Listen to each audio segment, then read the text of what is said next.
बिस्मिल्लाहिर्रहमानिर्रहीम। अस्सलाम वालेकुम नाज़रीन, live with doctor Shahid Masood के साथ मैं हूं नाइला अली। नाज़रीन, आज कौमी सलामती की पार्लिमानी कमेटी का एक अहम इजलास हुआ जिसमें आला अस्करी हुकाम ने सियासी क़यादत को ब्रीफिंग दी। में सियासी और पार्लिमानी क़यादत ने तमाम तर इजलास पर इत्मीनान का इजहार किया। दूसरी जानिब तहरीक लबैक पाकिस्तान के मुजाहिरीन ने वज़ीराबाद में जारी धरना ख़त्म करने का ऐलान किया है। इसके अलावा फवाद चौधरी साहब ने आज कहा है कि कलअदम TTP से मुज़ाकरात हो रहे हैं, सीज़ फायर मुआहिदे पर आमादा भी हो गई है। इस समय दिन भर जो हम मौज़ूआत रहे हैं फिर बात करेंगे। हमारे साथ स्टूडियो में मौजूद हैं डॉक्टर शाहिद मसूद। अस्सलाम वालेकुम जी, आपको भी नज़र डॉक्टर साहब, कौमी सलामती की पार्लिमानी कमेटी का एक अहम इजलास हुआ है। इसमें अस्करी क़यादत ने सियासी क़यादत को ब्रीफिंग भी दी है। आप क्या समझते हैं कि क्या आने वाले दिनों में सिक्योरिटी के जो मामलात हैं वो हल होंगे? देखिए जी, काफ़ी हद तक तो ये जो एक इंतशार की तरफ जा रहा था सारा मामला, वो तो बेहतर हुआ। और ये तहरीक लबैक के हवाले से वो जो एहतजाज और धरना वगैरह आज ख़त्म हो गया। दूसरी बात यह है कि कौमी सलामती का एक बड़ा इजलास हुआ, हमने पहले भी कल भी बात की थी। उसमें 78 या 80 के करीब उसमें शख्सियात थी, पार्लिमानी लीडर्स थे सारे के सारे। और उसमें जो है वो ज़ाहिर है तहरीक तालिबान पाकिस्तान के हवाले से भी ब्रीफिंग दी गई। और फिर उस पर अब ज़ाहिर है कि ये एकदम बहुत सारे मामलात आए हैं सामने, तो इस पर गौर फ़िक्र होगा। मुख्तलिफ सियासी जमातें इस पर अपना फिर मौक़िफ़ अपनाएंगी।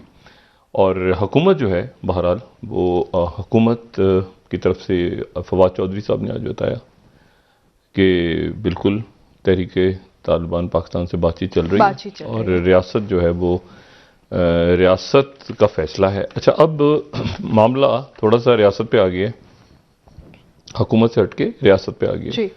तो रियासत ज़्यादा डिस्कस कर रही है, हुकूमत भी अब हुकूमती वज़रा ज़्यादा रियासत को डिस्कस कर रहे हैं। इससे पहले वो हुकूमत को डिस्कस करते थे। तो रियासत को जब डिस्कस कर रहे हैं तो रियासत में तो फिर आप देखें कि अपोजिशन जमातें भी मौजूद थीं और उसमें शहबाज शरीफ साहब भी थे। शहबाज शरीफ साहब पे नज़र रखें, ठीक है। खान साहब को फिर मशवरा, आज उनका खाना है बड़ा अच्छा रात को। अच्छा, हाँ, बस छोड़ दें। जरूरी तो नहीं कि हर चीज़ की तस्वीर आए सामने। बहरहाल आज होगा या कल होगा खाने वाना। इस्लामाबाद में मुकीम है, मुस्लिम लीग नून की क़यादत, PDM की क़यादत, सारे लोग, सारी पार्लियामेंट यहाँ पे मौजूद है। तो खान साहब जो है वो ज़रा मामलात पे मैं कहता हूँ नज़र रखें। और जैसे उस दिन एक सरप्राइज़ था हुकूमती वज़रा के लिए कि तस्वीर आ गई अचानक मुफ्ती मुनीब साहब की। देखें, मैं आपको एक बात बताऊं कि ये बहुत सारे इमरान खान साहब की काबीना के अरकान है ना, बहुत सारे तो नहीं, चंद तो टारगेट पे है ना। बिल्कुल, ये पहले वो चला था ना 2018 के इलेक्शन से पहले इमरान खान साहब चूंकि क्रिकेट में रहे तो एक टर्म आ गई थी, उस वक्त बहुत ज़्यादा विकेट गिर गई जी। इसकी विकेट गिरी, इसकी इमरान खान ने विकेट उड़ा ली, उसकी विकेट गिर गई, उसकी विकेट गिर गई। अच्छा, फिर कराची में चूंकि पतंग एक इंतखाबी निशान रहा MQM का, तो वहां पर ही होता था पतंग कट गई, ये पतंगें कट गई, इतनी पतंगें कट के उधर गिर गई, उसके पतंगें उधर गिर गई। अच्छा, फिर उसके बाद जब ये नया वगैरह का सिलसिला चला जी सर, उसमें ये आया कि ड्राई क्लीन मुख्तलिफ ड्राई क्लीन हो रहे हैं। अच्छा, ड्राई क्लीन बड़ी ATM को तो आया था, वो तो बाद में आया ना। लेकिन ड्राई क्लीन जो है ना, वो ड्राई क्लीन बड़ी एक सॉफ्ट सी चीज़ है। मतलब एक होता है ड्राई क्लीन, कपड़ा कर दे दिया आपने, मतलब कपड़े धोने के तरीके हैं ना। मतलब एक सादा सा नलके के नीचे वो साबुन डाला कोई या पाउडर छिड़का और कपड़ा धो लिया और सुखा लिया उसके बाद।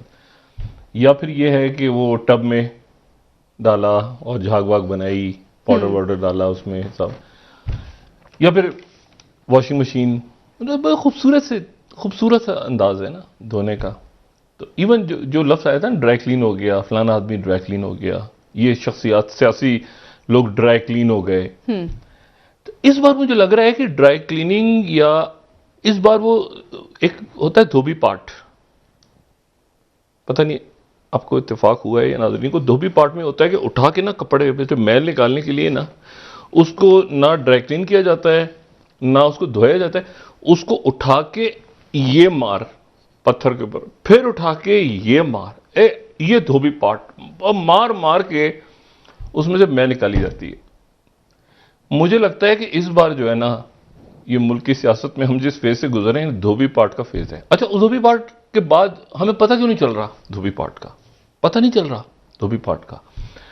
उसकी वजह ये है कि धोबी पार्ट पे अमूमन ये होता है कि जो कपड़े धुलते हैं धोबी पार्ट में, वो जो बंदा पहन के आता है चलता हुआ धोबी पार्ट वाला कपड़ा जी, तो उस पर क्लफ लगा होता है, अंदर से उसकी हड्डी पसली टूटी होती है, उसके सारे रेशे वेशे इधर उधर धागे वागे सारे जो सामने आ रहा होता है ना, तो ऐसे क्लफ ऐसे भरम से ऐसे, हाँ हाँ, तो कई शख्सियात जो इस वक्त घूम रही है ना ऐसे करके, तो वो मुझे ऐसा लगता है कि उनको प्रॉपर धोबी पार्ट से उनको लगा है। ठीक है, अच्छा ये भी बड़ी सॉफ्ट चीज है, तो सॉफ्टवेयर अपडेट हो गया तो अच्छी एक धोबी ये करके फिर पब्लिक के सामने ये। अच्छा, तो उसके नतीजे में ये पता नहीं चल रहा ठीक है कि धोबी पार्ट लगा हुआ है। कई शख्सियत जाहिर भी नहीं कर रही कि उन्हें धोबी पार्ट लगा है, बता भी नहीं सकती। तो धोबी पार्ट तो बड़ा सख्त होता है ना, तो पत्थर में मारते सामने कलफ लगा के। तो अच्छा, ये तो हो गई एक ऐसी मैंने बात की, एक अपना ऐसे ही पता नहीं कहां से देन में आ गई बात। दूसरी जो बात है वो ये है कि देखें, आज की मुलाकात में मैं हमेशा कहता हूं इमरान खान साहब को होना चाहिए था, मैं ये बात दोबारा कह रहा हूं, और उसकी वजह यह है कि इमरान खान साहब ने खुद को इतना अलग किया है बहुत सारे मामलात से कि जहां अगर वो हाथ नहीं मिला सकते चोरों डाकुओं से जी, तो मुझे बताएं कि मुल्क के बाकी अदारे तो उनके साथ मिल रहे हैं। मतलब ये अच्छा एक्चुअली, और उनके इमरान खान की तमाम पार्टी भी मिल रही है। यानी जो नायब चेयरमैन है शाह महमूद कुरैशी साहब, वो कैसे चोरों डाकुओं से हाथ मिला रहे हैं, ये बड़ी इंपॉर्टेंट बात है ना। और एस्टेब्लिशमेंट कैसे मिला रही है। तो देखिए यहां पर ये प्रॉब्लम ये है हुई है सारी इसमें कि हाँ, जो जब ये मैं थोड़ी सी बात करके फिर उसके ऊपर जरा करंट अफेयर्स पे आता हूं और बाकी हालात पे। ये जब इंसान ने गालिबन जिस तरह बयान होता है कि जी इंसान ने दुनिया में इंसान आया तो इंसान ने रहना सहना सीखा, तो फिर उसके बाद उसने सोचा कि यार मैं खाना कहाँ से हासिल करूँगा, मैं पानी कहाँ से लेकर आऊँगा, मैं घर कैसे बनाऊँगा, मैं किस तरह से आगे। तो वो जो उसका जो तरीकाकार था जिंदा रहने का या जिंदगियां गुजारने का, उस तरीकाकार को एक तरह से वहां से सियासत हो गई। सियासत है ना कि कैसे फल कहां से लाने हैं, तो ये मूव कैसे करना है, ये कैसे, तो ये यहां से पॉलिटिक्स गालिबन स्टार्ट होती है इंसान की, जितनी तारीख है उसमें अगर देखा जाए। पॉलिटिक्स तो यही है ना कि सियासत में सियासत करते हुए कैसे सरवाइव करना है, कैसे मूव करना है। अच्छा, उसके बाद फिर ये होता है कि जब अरस्तू आता है तो अरस्तू एक थ्योरी पेश करता है कि कहता है कि एक मिनट, इंसान जो है वो एरिस्टोटल वो कहता है कि इंसान जो है वो अकेले तो रह नहीं सकता, उसको तो एक माशरे में रहना है, क्योंकि अकेले रह के अगर वो अपना खुराक ढूंढता है, अपना घर बनाने की कोशिश करता है, तो कहीं वो उसको दुश्मन मार देंगे आके, कहीं को जानवर खा जाएंगे, कहीं उसका, तो उसको एक माशरे में रहना है, एक सोसाइटी में रहना है। तो चूंकि सोसाइटी में माशरे में रहना है तो इसलिए फिर वहां पर असूल बनने जरूरी हैं। ये अरस्तू फिर लेकर आता है माशरे की थ्योरी के रूल कौन करेगा, हुक्मरान कौन होगा। लेकिन अरस्तू जमहूरियत का जो है वो उसको फेवर नहीं कर रहा। अब अरस्तू कह रहा है कि जी यहाँ पे अरस्तू के जो फिलॉसफी है उसमें तो आप ये समझे ना कि खवातीन और जो गुलाम और बाकी जो लोग हैं सारे, उनको वो खास लोगों को कहता है कि इख्तियार दिया जाए जो कि उसकी थ्योरी के मुताबिक जिनके पास इल्म हो। सही। अच्छा, और फिर वो आगे चलता है और थ्योरीज आगे निकलती जाती हैं। लेकिन मैं जो बात अब जरा बनाना चाह रहा हूं इसमें पॉइंट वो ये है कि दो बुनियादी हमारे सामने लफ्ज अल्फाज आते हैं बुनियादी तौर पे। ये ज़ाहिर है इस पे जो माहिरीन सियासियात पॉलिटिकल साइंस के जो टीचर्स या स्टूडेंट्स हैं वो ज़्यादा बात कर सकते हैं। दो बातें होती हैं, इंसान दो किस्म की सियासत होती है, ब्रॉडली। एक वो है जो कि आइडियलिस्टिक है, यानी आइडियलिस्टिक से मुराद ये है कि जिसको आप कहते हैं पॉलिटिकल एथिक्स या पॉलिटिकल मोरालिटी, यानी बहुत बासूल, मुकम्मल तौर पे बासूल सियासत, मुकम्मल तौर पे इखलाकियात पे मबनी सियासत, मुकम्मल तौर पे एक ऐसा माशरा जिसको फिर सर थॉमस मोर जो हैं ये वो हैं जो एक बड़े बरतानवी मुसन्निफ भी थे और वहाँ के लॉर्ड चांसलर भी थे, और ये जो हैं ये हेनरी हश्तम के दौर में थे और ये प्रोटेस्टेंट्स के खिलाफ थे। तो इनको फिर और इन्होंने वो दूसरी शादी वगैरह की इजाज़त भी नहीं दी थी बादशाह को, ये पहले हम जिक्र कर चुके हैं प्रोग्राम में। तो इनको फिर टावर हिल पे जाके इनका सर कलम कर दिया था लंदन में। लेकिन ये थॉमस मोर जो तारीख में इनका नाम याद रखा जाता है वो इसलिए याद रखा जाता है कि इन्होंने एक तस्वुर पेश किया कि एक ऐसा जजीरा, एक ऐसा कोई ख्याली जजीरा जहां पे इंसाफ ही इंसाफ हो, यानी वहां से ये आइडियलिज्म की थ्योरी आ रही है, यानी इखलाकियात हो बहुत। यूटोपिया, उस नॉवेल का नाम है यूटोपिया। अक्सर हम ये लफ्ज़ इस्तेमाल करते हैं यूटोपिया, ये यूटोपिया यानी ये ख्यालों की जन्नत में रहे, मतलब यूटोपिया एक ऐसा जजीरा है जहां पे एक ऐसी दुनिया है न्यू वर्ल्ड में जहां पे बराबर के इंसानी हकूक हैं, जहां पे गुर्बत नहीं है, जहां पे सबको खाना मिल रहा है, इंसाफ मिल रहा है, ये मिल रहा है, वो सारा मिल रहा है, सब सारी की सारी। और ये जो है ये थॉमस मोर ने तो लिख दिया, लेकिन इससे पहले कुछ 2000 साल पहले इससे जो है वो प्लेटो या अफलातून भी इसके ऊपर अपनी पूरी किताब लिख चुके थे। और उनकी जो किताब है उनकी जो राइटिंग्स हैं वो है रिपब्लिक। अच्छा, वो रिपब्लिक भी यही थ्योरी पेश करती है कि एक बहुत ही आइडियल, बहुत ही खूबसूरत सा एक मुल्क है जिसको कैलिपोलिस है, यानी यूटोपिया की जगह वहां पे कैलिपोलिस शहर है। कैलिपोलिस शहर में हर चीज दस्तयाब है, लोग सुकून से रहते हैं, मतलब बच्चों को पढ़ाई, बच्चे पढ़ रहे हैं, ख़वातीन के, मर्द हजरात के हकूक एक जैसे, इंसाफ मिल रहा है, कुछ भी नहीं, कुछ भी सुकून ही सुकून है, सुकून ही सुकून है, सुकून है। ये आइडियलिज्म की एक यानी आप समझें कि ये बानी है आइडियलिस्टिक थ्योरी के। लेकिन उसके बाद ये हुआ कि आइडियलिज्म की जहां जहां आइडियलिज्म आता गया तो वहां वहां पता चला कि तशद्दुद बढ़ रहा है, यानी उन माशरों में जहां आइडियलिज्म है वहां तशद्दुद है। अच्छा, उसकी वजह यह है कि आपने उन कवानीन की पासदारी के लिए आमराना हकूक नाफिज करने हैं। मतलब ये कैसे हो कि सबको खाना एक साथ मिले, एक जैसा मिले? ये कैसे हो कि जो रिपब्लिक है अफलातून की, उसमें 50 साल तक इल्म हासिल करने के बाद कोई शख्स इस काबिल हो कि उसको हुक्मरान बनाया जाए? यानी देखिए ना, एक आइडियलिस्ट आलिम हो, फिलोसोफर किंग उसने रिपब्लिक में बनाया। तो ग्रेजुअली ये हुआ कि जो आइडियलिस्टिक सोसाइटियां हैं वहां पर कानून, तो फिर ये जो बहस चली आगे जाके, ये बर्नार्ड रसल और बाकी लोग, उन्होंने कहा कि ये जो थ्योरीज जितनी हैं ये असल में उस जमाने के जो एनार्की थी, उस एनार्की और जो आमिराना एक सिस्टम था, तो वहां पर आमरीयत को और कवानीन को सख्त तर करने के लिए ये थ्योरीज लाई गई कि आइडियलिज्म। देखें, बहुत अच्छा होगा उस वक्त, मतलब अगर आप कहेंगे जी पाकिस्तान में जितने लोग इस वक्त कोई बिजली चुरा रहा है, कोई किसी के पास टैक्स नहीं है, कोई किसी ने रोटी चुरा ली बच्चे ने, किसी ने आप कहते हाथ काट दें तो आधा पाकिस्तान तो टुंडा मुंडा हो जाएगा।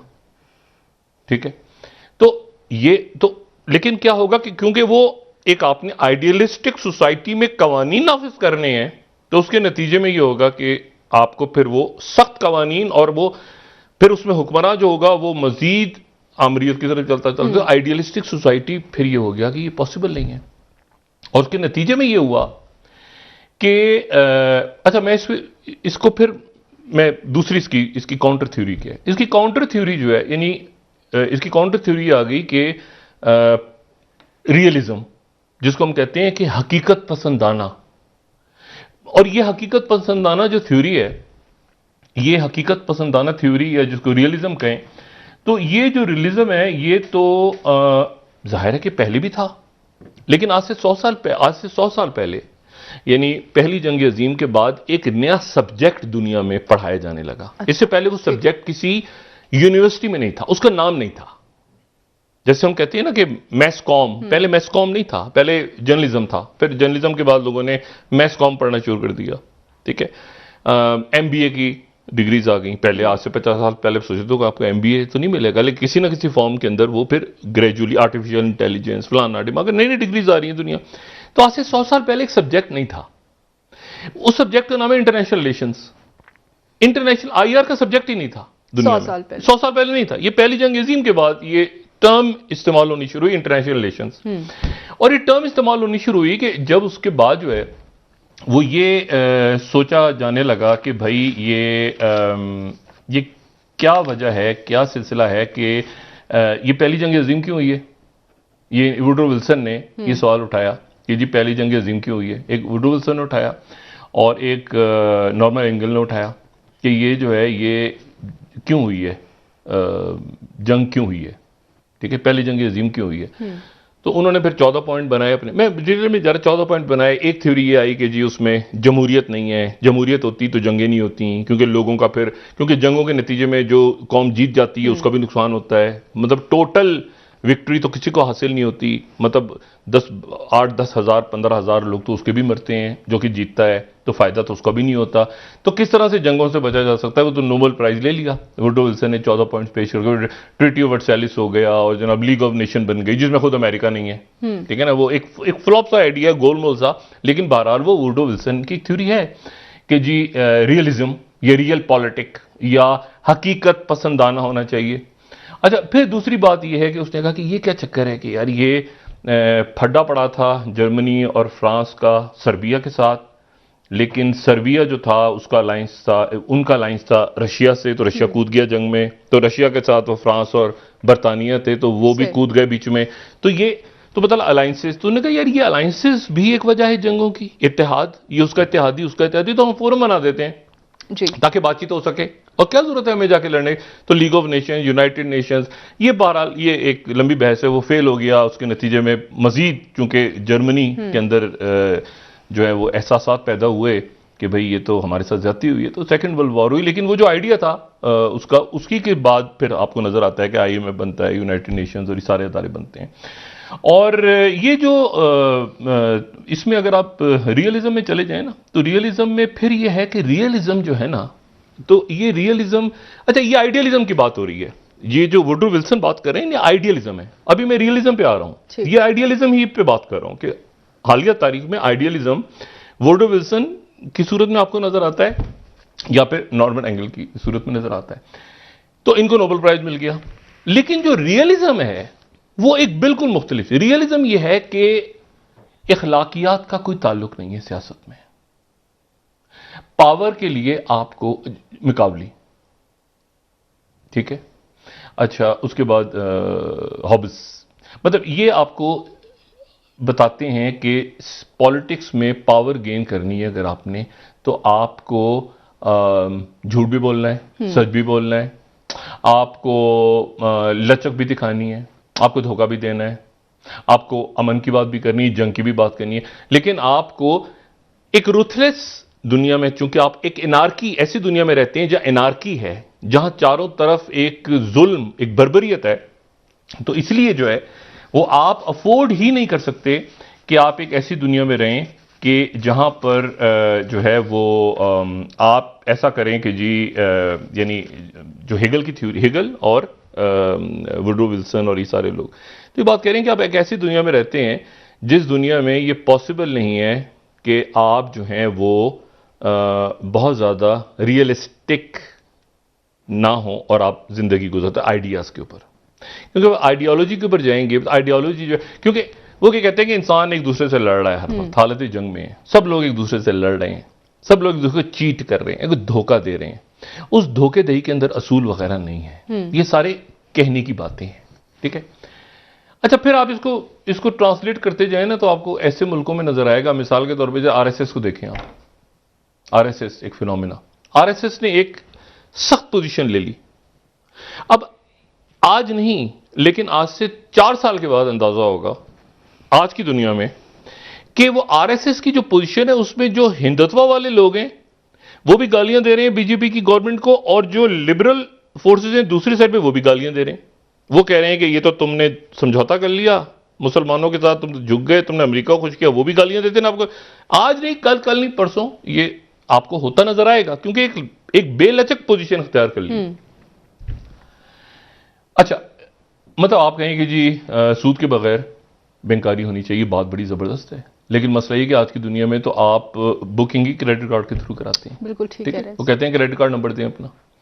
अच्छा, तो मतलब है कि आपने अब कैसे, फिर कन्फ्यूशियस आता है बीच में। वो कहता है कि आला अख्तियार, कुछ 2000 साल पहले चाइना से, वो कहता है आला अख्तियार, ये कोर्ट्स हैं, इस तरह से आप हुक्मरान ऐसे करें तो ऐसे रह सकता है, ऐसे। तो आइडियलिज्म में, रियलिज्म में, कहीं दरमियान में जो है, जो बेलचक पोजीशन इख्तियार कर ली जाए ना, तो आगे जाके प्रॉब्लम आता है। सबसे बड़ी आपको मैं मिसाल दूं, अभी क्या लचक से इंतहाई लचक का मुजाहरा अगर देखना हो आपने, तो आप देखें कि 10 और 11 तारीख को इंडिया में अफगानिस्तान पे समिट हो रही है जी। और अफगानिस्तान पे समिट हो रही है और उसमें जलावतन हुकूमत, जिसको एक पोजीशन ले ली थी इंडिया ने कि अमरुल्लाह साले की जलावतन हुकूमत को हम मानते हैं, क्योंकि पोजीशन ले ली थी, तो अब उसमें से गोलमोल करके उसमें से ही वो निकालेंगे। लेकिन एक तमस्खर सा तो बन गया ना। 1 मिनट, आप तालिबान को नहीं बुलाया, पाकिस्तान भी नहीं जा रहा, रशिया जा रहा है और वस्ती एशिया जा रहा है, ईरान जा रहा है, बहुत अच्छा है। लेकिन मैं आपको सिर्फ बता रहा हूं कि जो रियल पॉलिटिक है वो रियल पॉलिटिक आइडियलिज्म पे नहीं। अगर आप एक बेलचक पोजीशन इख्तियार कर लें, तो अब वो कह रहे हैं देखें जी हमारी तो फतह हो गई, वापस हमारी एंट्री हो गई इंडिया की अफगानिस्तान में। होनी चाहिए, ठीक है, लेकिन इशू ये है कि वो अमरुल्लाह साले किधर गया और अहमद शाह मसूद का बेटा किधर गया, ठीक है, और अशरफ गनी और बाकी वो सारे, तो लिपापोती करके वो सारे उससे निकले, ठीक है। तो अब तालिबान तो नहीं जा रहे वहां, पाकिस्तान भी नहीं जा रहा, लेकिन डिस्कस तो अफगानिस्तान और तालिबान को वो क्या दे सकता है इंडिया, ये एक इंपॉर्टेंट बात है। वो बात करेंगे हमारे डैम्स हैं वहां पे, हम किस तरह से वहां दहशतगर्दी वगैरह पे तो सब एग्री करते हैं कि वहां से नहीं होगी, लेकिन ये कि हमारी जो इन्वेस्टमेंट है वो कैसे करें, वो आके से इमदाद देंगे इंसानी बुनियादों पे, फलां करेंगे दिमाग करें। कहीं से अमेरिका मौजूद है या रशिया मौजूद है, बीच दरमियान में कोई ना कोई पावर तो है, क्योंकि सारे स्तान्स आ रहे हैं उसमें।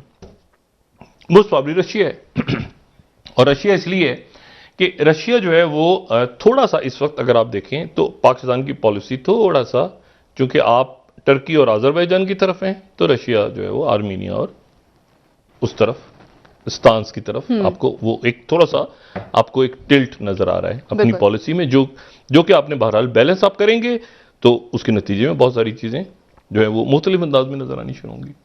अच्छा, तो ये मुल्क जो है अब ये, लेकिन वो इंडिया क्या बात करेगा, अब क्या चाहता है अफगानिस्तान से, और अफगानिस्तान क्या दे सकता है उनको, वो क्या देगा। चाइना भी हो सकता है वर्चुअल उस पर आ जाए, वो क्लेम तो कर रहे हैं, देखते हैं लेकिन 10-11 क्या होता है। लेकिन बड़ी इंटरेस्टिंग बात होगी कि एनएसएस आके आप ये तो कह नहीं सकते कि वहां तालिबान की हुकूमत को हम नहीं मानते, मानेंगे तो सही, फिर उसके बाद आप, क्योंकि उनके साथ बैकडोर आपते तो हैं ना, उनके वजीर खारजा से मुलाकातें तो हुई हैं इंडिया के ऑफिशियल्स की। तो अब सवाल यह है कि पाकिस्तान, अच्छा उनके वजीर खारजा पाकिस्तान भी आ रहे हैं और आज ये बात भी सामने आ गई कि टीडीपी के साथ मुज़ाकरात हो रहे हैं कि वो जो है हथियार डाल दें, पाकिस्तान पर अटैक ना करें, वरना फिर जो सिराजुद्दीन हक्कानी दरमियान में है तो उनका ये कहना है कि फिर हम कार्रवाई करेंगे टीटीपी के खिलाफ अगर उन्होंने ये माहिदा अगर फेल हो गया, ये माहिदा फेल हो गया तो ये माहिदा वो हथियार फेंकेंगे, क्या करेंगे। तो मतलब रियासतें, मैंने आपसे कहा ना, रियासतें हमेशा फ्लेक्सिबल होती हैं जी, मतलब रियासतें, हुकूमतों को भी फ्लेक्सिबल होना चाहिए कौमी मफाद के लिए। नहीं, उसकी वजह ये है ना कि किस वक्त क्या सूरत हाल आ जाए, फिर वो अजीब सी सूरत हाल बन जाती है। तो मोदी की बनी हुई है ना भाई, आरएसएस है, बीजेपी है, मतलब हम रशिया के साथ हैं, चाइना के साथ, हम अमेरिका के साथ भी, हम मतलब एक गड़बड़ हुआ वो सारा। और मैंने कहा ना कि ये मतलब मैं एक बात है जो है असल में, दरअसल कि आप एक फर्म पोजीशन अख्तियार कर लेना, एक अल्टीमेट पोजीशन। मतलब अब खान साहब है मिसाल के तौर पे, तो खान साहब ने पोजीशन ले ली कि मैं चोरों डाकुओं से हाथ नहीं मिलाऊंगा, लेकिन उनके दाएं बाएं चोर डाकू बैठे हुए हैं बेशुमार, वो उनको एक वक्त में जाके वो खान साहब जो हैं वो आइडियलिस्टिक भी हैं, लेकिन वो रियलिस्टिक भी हैं साथ साथ। अच्छा, अब जो आइडियलिस्टिक हैं तो वो बात करते हैं रियासत मदीना। अच्छा, जब वो रियलिस्टिक पॉलिटिक्स पे आते हैं तो उनके जो इत्तेहादी हैं तो लोग फिर कहते हैं कि एक मिनट ठहर जाओ, इनको तो आप गालियां देते थे माजी में। तो असल में अब ये यहां पर मामला फंस। मैं आपको एक बड़ा अजीब सी बात बताऊं। जब तालुक कादरी साहब का धरना हुआ, यहां पे तालुक कादरी साहब आए और तालुक कादरी साहब ने कहा पूरा सिस्टम चेंज करो, यहां लोगों को, करप्ट लोगों को फांसियां लगा दो। ऐसे ही हुआ था, बड़ा सख्त उनकी ज़ाहिर ज़बरदस्त खतीब हैं और उनका एक पूरा इसके ऊपर एक उनकी स्पीचेस थी। अच्छा, अब उनके इत्तेहादियों में ज़ाहिर उनके साथ चौधरी शिवराज साहब थे, मुस्लिम लीग काफ थी, एमक्यूएम थी, ये जमातें, पीपल्स पार्टी भी उनके करीब थी तालुक कादरी साहब की। तो अब मसला ये हुआ कि मैं एक दिन धरने से निकला उनके कवर करके, तो मेरे साथ मेरे वो थे एक ड्राइवर जिस अदारे में मैं था, उनकी गाड़ी, तो वो तालुक कादरी साहब से बड़ा इंप्रेस। कहते डॉक्टर साहब आपकी तालुक कादरी साहब से कैसी सलाम दुआ है? मैंने कहा जी अच्छी है, क्यों, खैरियत? कहते वो असल में कादरी साहब से एक रिक्वेस्ट कर दें किसी तरह मेरी। मैंने कहा क्या? कहते जब ये कादरी साहब का सारा आ जाए फार्मूला तो उसके बाद मैं जिस जगह रहता हूं, जो मेरा मोहल्ला है पिंडी में, उस मोहल्ले का जो इंचार्ज है ना वो मुझे बना दें। ये जितने लोग हैं वहां पे इन सबको मैं फांसी पर लटका दूंगा। अच्छा, मुझे एक सेकंड के लिए मैंने कहा एक मिनट यार, ये तो कुछ ज्यादा ही, ये तो गड़बड़ हो गई, तो सीरियस हो गया बंदा कि अब दरख्तों के लोगों फांसियों पर। तो मैंने कहा एक मिनट, मैंने कहा भाई एक मिनट, वो पॉलिटिकल बात कर रहे हैं, वो एक बात सियासी कर रहे हैं और उनके कह रहे नहीं वो उनके साथ। मैंने कहा यार बात सुनो, उनके इत्तेहादी हैं पॉलिटिक्स में, उनके साथ बाकी एक रियल पॉलिटिक है, एक वो जो कि वो अब सोचिए ना, फर्ज करें तालुक कादरी साहब वजीर आजम होते, कितना बड़ा मसला होता, कितना बड़ा मसला होता कि भाई वो किधर गया सिस्टम, क्या हुआ, फांसियां लगनी थी। वो इशू ये है कि खान साहब ने एक पोजीशन इख्तियार की हुई है। उस पोजीशन पे खान साहब को, अगर खान साहब खुद बैठेंगे ना इस वक्त आके, उसकी वजह यह है, उसकी वजह है कि अल्टीमेटली एक पार्लिमानी निजाम है, एक पार्लिमानी निजाम ही है। उस पार्लिमानी निजाम से अगर आप या तो किनारे खड़े हो जाए, इंडिया में देखिए क्या हो गया, वो पोजीशन ले गए, किनारे खड़े हुए थे, बिल्कुल साइड पे बैठे होते, आखिर में जाके उन्होंने इधर उधर अपना कर आके अमेरिका ने ज़ल्म खलीजा को, हम तो नहीं बात करेंगे, अमरुल्लाह साले नहीं, वो अमरुल्लाह साले ही होगा। आखिर में अब जनाब क्या हो रहा है कि वो देखें हमारी कामयाबी हो गई। क्या कामयाबी हो गई कि हमने वहां पे, ये अच्छा है, ये ठीक ऐसे ही होना चाहिए। ये अच्छा है कि अफगानिस्तान के हवाले से समिट्स हो रही हैं, ये बहुत अच्छा है, इसमें से खैर ही निकलेगी। बात यह है कि जब आप एक्सट्रीम पोजीशन पॉलिटिक्स में इख्तियार कर लेते हैं, एक एक्सट्रीम पोजीशन, उसके नतीजे में आगे जाके फिर प्रॉब्लम ये हो जाता है कि आज की दुनिया में आपको फ्लेक्सिबल रहना है। मतलब फ्लेक्सिबल रहना है कि आप देखिए ना इस वक्त, मतलब पाकिस्तान, अमेरिका, चाइना, रशिया, एक वो वक्त नहीं आया कि जब आप कहें either you are with us or against अस, वो सिचुएशन नहीं है इस वक्त।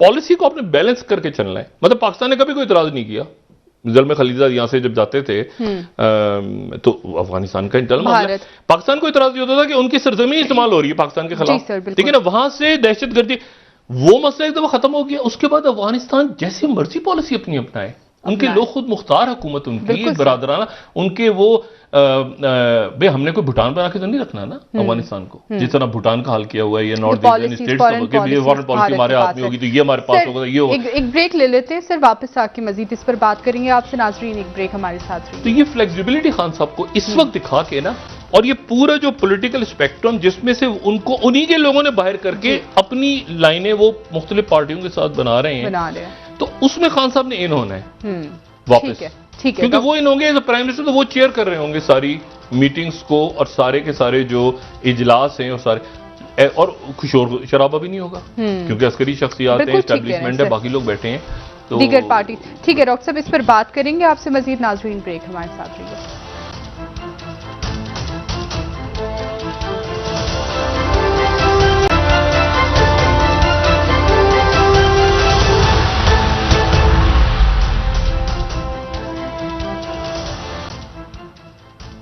वेलकम बैक नाजरीन। जी डॉक्टर साहब, जो फवाद चौधरी साहब ने आज बात की कि कल अदम TTP से मुज़ाकरात हो रहे हैं और सीज फायर मुआहदे पर भी आमादगी हो गई है, क्या समझ रहे हैं डॉक्टर साहब इसके बाद जो दीगर पावर्स इन्वॉल्व हैं इस इलाके में, इस रीजन में, क्या उनके साथ भी इस तरह के कोई मुज़ाकरात होंगे? ये कितनी बड़ी विक्ट्री है पाकिस्तान की। बिल्कुल सर, आज के दिन तक, मुस्तकबिल का हाल अल्लाह जानता है, लेकिन ये कितनी बड़ी विक्ट्री है पाकिस्तान की कि पाकिस्तान जो है वो इस वक्त ना सिर्फ ये क्लेम कर सकता है दुनिया में कि हमने टेररिज्म, मुकम्मल टेररिज्म तो कहीं ख़त्म नहीं हो सकता, ठीक है, वो किसी न किसी सूरत में तो जारी रहेगा, और ख़ास तौर पे माशी दहशतगर्दी तो अरूज पे है इस वक्त।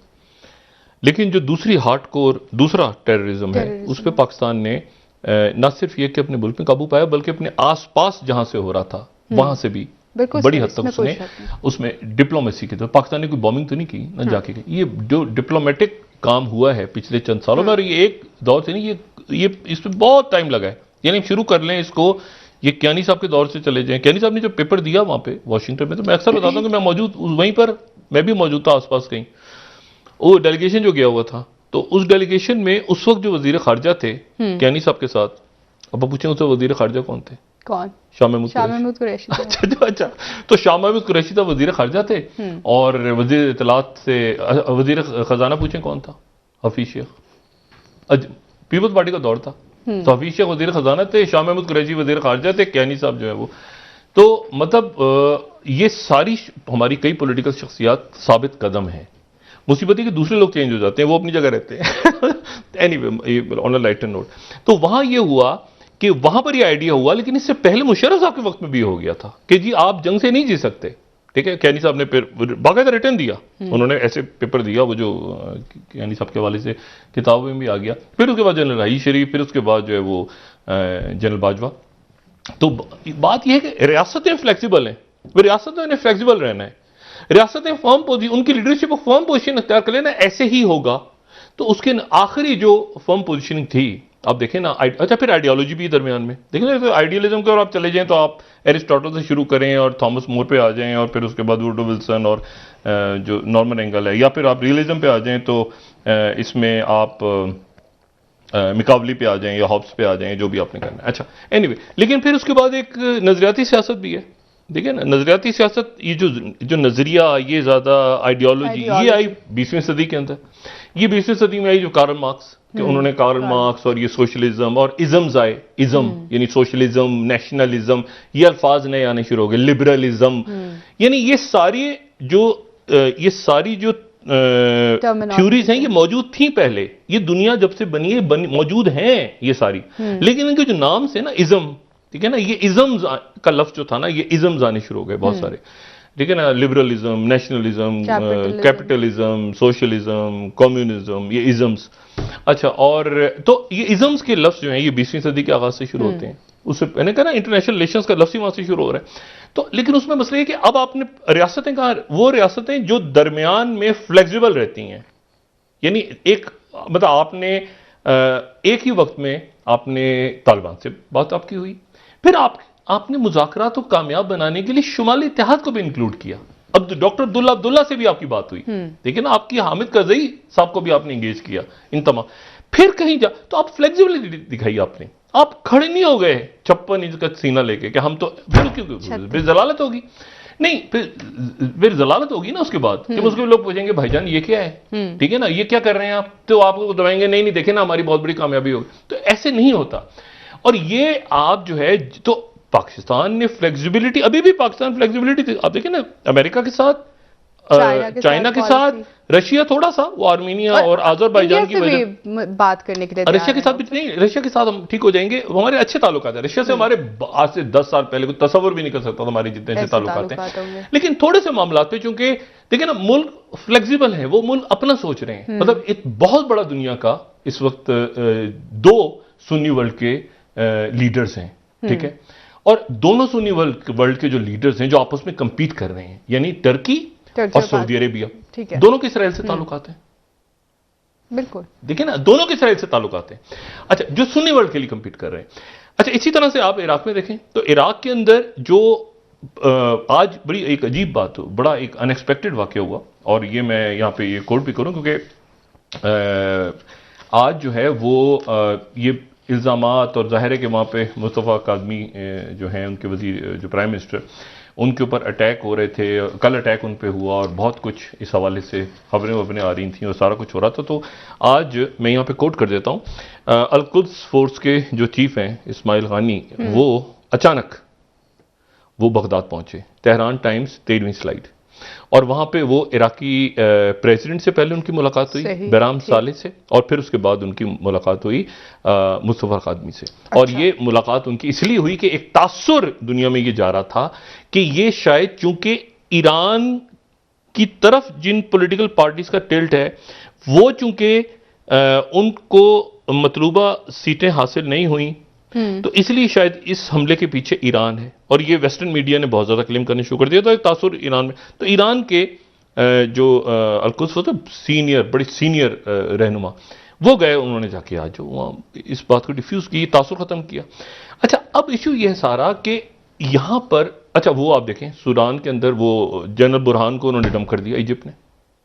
इजिप्ट ने जनरल सीसी का क्लास फेलो जनरल बुरहान, फतह बुरहान, एक्सपेक्टेड था क्योंकि जेफरी वेल्टर ने फोन पे बात हुई है ना उनके इजिप्ट के वजीर खारजा से, तो खत्म हो गया किस्सा। भाई बात ये सारी, तो उन्होंने आज कहा है कि जो ये ट्रांजिशन का फेज जो खत्म होगा तो मैं अलग हो जाऊंगा, मैं हुकूमत का हिस्सा नहीं होऊंगा, जनरल बुरहान ने कहा। एनीवे, वो मामला मैंने आपसे कहा ना कि वो हल, इशू ये है सारा कि इवेंट्स इस तरह से जन्म ले रहे हैं पूरे खित्ते में, पूरी दुनिया में, कि उसमें एक कलीदी रोल है पाकिस्तान में स्टेक होल्डर्स का। आपने ये जो स्टार्ट हुआ था ना, जिसको मैं ऑपरेशन जबरदस्त का नाम मैं देता हूं, और ये दोबारा शुरू हो रहा है, आने तेजी के साथ स्टार्ट होगा अभी कमिंग डेज में। पहले मैंने कहा था 200 स्पीड कर दें, 1000 कर दें उसकी स्पीड। अच्छा जी, और जब 200 का था उससे लेके आज तक के दिनों में आपको बहुत सारे वाकयात ऐसे होंगे जिसमें कई लोग धोबी पाट, कपड़ा लफ, ठीक है। अच्छा, तो और ये खान साहब ने स्टीयरिंग गियर को संभालना है इस वक्त, ठीक है, और खास तौर पे इसलिए कि अच्छा जी, वो दीदा उद्दीन फरशेरा, वो आज चेंज ऑफ गार्ड कराची में हुआ, तो यहाँ से कराची चले गए हैं, और वो जो नेक्स्ट डीजीआई हैं उन्होंने चेंज ऑफ गार्ड की सेरेमनी हो गई वहाँ पे। अच्छा, तो अब इशू ये है सारा, तो ये छोटे छोटे मसाइल जो खड़े होते हैं, इनसे हमें इससे निकलना है, ये सियासत में से क्रिमिनल एलिमेंट को निकालना है, ये है ऑपरेशन तब्बूत। क्योंकि जो क्राइम है, एक पार्टी है उसमें 4 क्रिमिनल एलिमेंट्स हैं, उन 4 को निकालना है। ये नहीं है कि वो पूरी की पूरी पार्टी जो है उठा के आप जो है वो आप ही कहेंगे ये सारी पार्टी चोर हो गई, ऐसा नहीं है। हर पार्टी कोई मोहल्ला नहीं, कोई बरादरी नहीं, कोई खानदान नहीं, पर हर जगह पर कोई ना कोई गड़बड़ तो है ना, कर रहा है बंदा। अब आप कहें कि जी, तो एकदम से जो लेबल कर दिया जाता है ना, उससे हमने निकल के, और एक अब देखें ना, एमकेएम ने जो आज बात की है कि भाई एमकेएम इत्तेहादी जमात है, तो हमारे ऑफिसेस खोले जाएं। अब उनके ऑफिसेस खोले जाने में क्या मसला है, मुझे नहीं पता।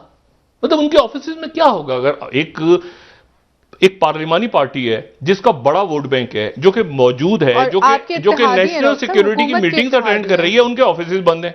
मतलब ये अब ऐसे ही है कि जिसको कहना चाहिए ना, मेरा ख्याल से ये सारे मामलात एक हल और बेहतरी की तरफ जा रहे हैं। हाँ, अगर वहां पे कोई क्रिमिनल्स है, हाँ अगर वहां पे कुछ और हो रहा है, हाँ अगर वहां पे ऐसे हो रहा है, तो फिर वो अलग बात है, लेकिन सियासत तो हर एक का हक है।